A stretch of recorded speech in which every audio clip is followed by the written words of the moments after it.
I've got some Medfords to talk about. So to start off, we've got the ever reliable Medford Slim MIDI Marauder. It's a good looking knife.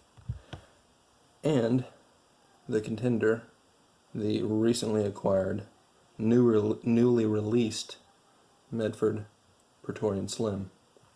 So just to start off with some specs, the Slim MIDI comes in about 0.3 inches taller than the Praetorian Slim.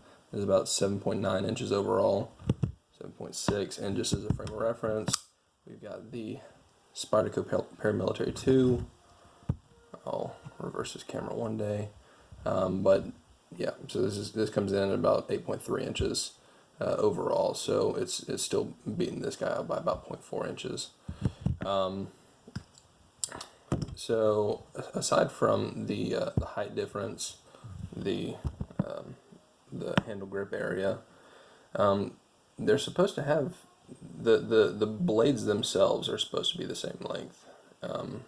Obviously they have different grinds, but yeah, if you put them side by side, you can see that it's just the handle that creates the overall difference.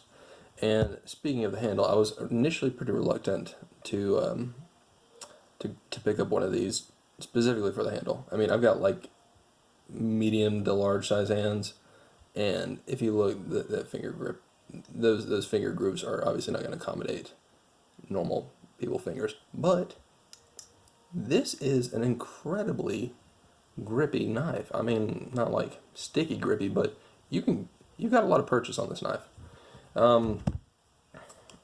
I don't quite care for the fact that I can't really choke up on it, like I can with this very accommodating little finger choil on the Slim MIDI.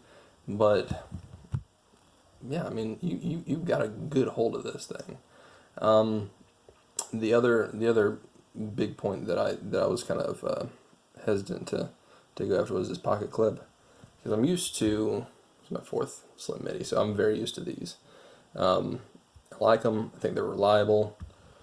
And I saw this guy, and I was like, well, I know I've had some flimsy, wider pocket clips in the past, but putting this thing in my pocket for the first time, it bit down. This thing is not going anywhere.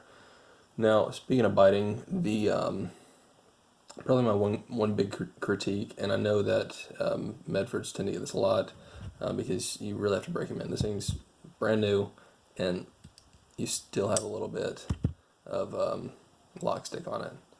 More so with this. Like, you could about skin your thumb trying to get this thing locked. But this thing glides open. I mean, it feels like it's on bearings. It just wants to open up. This guy, I don't know why. There's a 1 ounce or a 0.1 ounce difference between these two knives, and for some reason this thing couldn't feel lighter. But they're Medfords. They're tough. They're great knives. I absolutely love them. They're also, as I'm sure you know, pretty pricey. This guy, the base model will come in at about $150 and go up from there. I think I bought this one for like $170, $175. This is that Brown Earth S35VN model. And really great knife. I mean, just for a good knock around in the woods kind of knife, this thing's perfect. Base model on this guy starts about $500, about $550 on this guy. But I'm telling you, if you want a knife that's just going to last you all your days, and backed by a company that's going to take care of you and it, you really can't go wrong with Medford. I love these knives, and I cannot wait to get more. That's all I got for this evening. If you have any questions on either of them, feel free to holler at me. Knife Nature, Instagram, YouTube, knifenature.com coming up. Check it out. Thanks for watching.